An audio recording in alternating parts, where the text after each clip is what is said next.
Hey guys, bringing another video to you today about something that's been concerning me for a little while now. Now then, about 2 or so months ago, I discovered a dude who posts videos to YouTube by the name of Onision. Now this dude's videos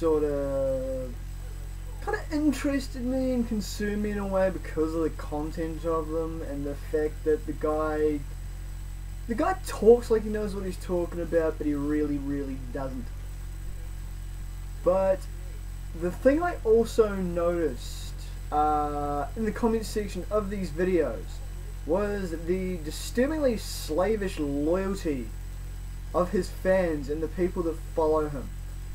And so I did a bit of reading up and stuff on this guy and found whatever information I could on him, and let's just say it doesn't paint a pretty picture. You know, and through sources that I found through Google, even on YouTube, I watched videos by people like Undertaker Freak 1127, Some Guy 827, Take Shot Action, and it really just sort of put into perspective to me about how kind of fucked up Onision is.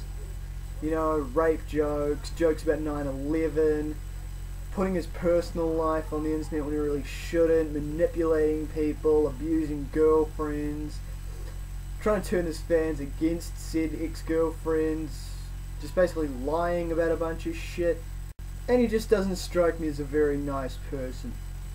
But now that I've gotten that shit out of the way, that's not what I'm here to talk to you about.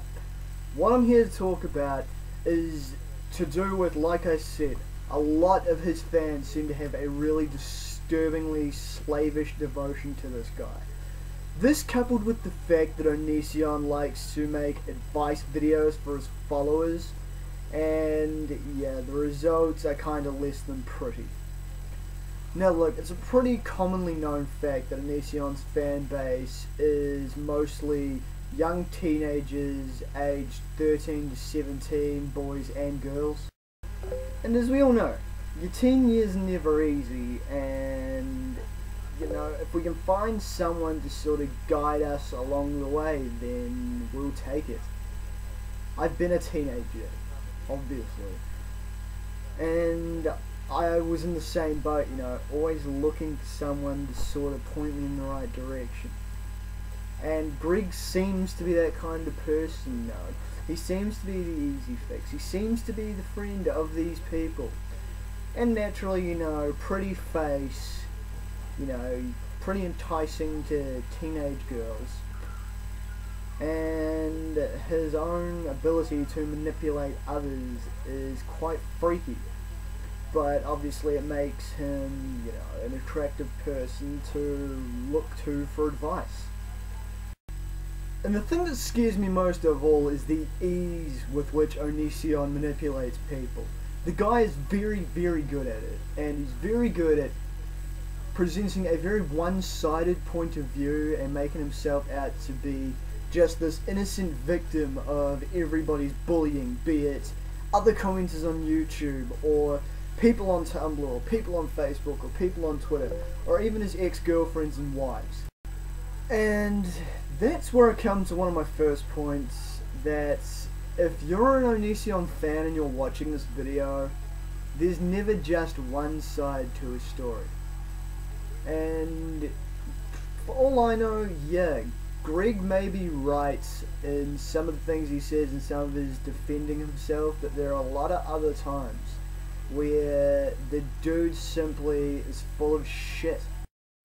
For example, Onision's made a number of videos where he makes a bunch of disgusting remarks about cutters simply being a bunch of attention whores, and things like that, where he makes fun of people that need help, basically. And it's disgraceful. How do you defend a guy like that? How can you even defend that? I mean, yes, you can say, oh, it's comedy, but it's not funny. It's fucking disgusting. These are people that genuinely need help. And I've known of people that have watched these videos and they've taken it the wrong way and it's dropped them into a really deep hole. And that's not cool, man. That's your fan base. That's part of your fan base you are making fun of and mocking. I mean, what the fuck is that? It's like the video where some kid was trying to go to Onision for help because they'd had an argument with their mother and their mother was being a total bitch. And Onision basically starts victim blaming. Like, what the fuck is that? You know? Look, I don't pertain to be a life expert myself. I've been in a dark place before. I've tried suicide before. I've pretty much been fighting with depression my whole life. But I don't pertain to be an expert. Greg Jackson, Greg Daniel, whatever the fuck he's calling himself this week, he's not an expert either. And that's the thing I think Onision's fans need to understand. He's not an expert. There are people out there whose job it is if you need help that you can go to. There's always someone out there that will listen. There are people out there that care.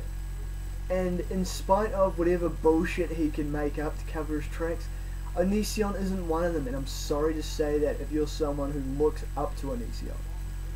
Because, you know, the reality is the guy is just a tosser. And I know there are people out there that look up to Greg like he's some sort of a messiah figure because he's a pretty face and he's got an outlet. But he's not. He's just a sad, fucked up little wastoid who isn't happy with his place in life, and he's trying to take that out on other people by making fun of them.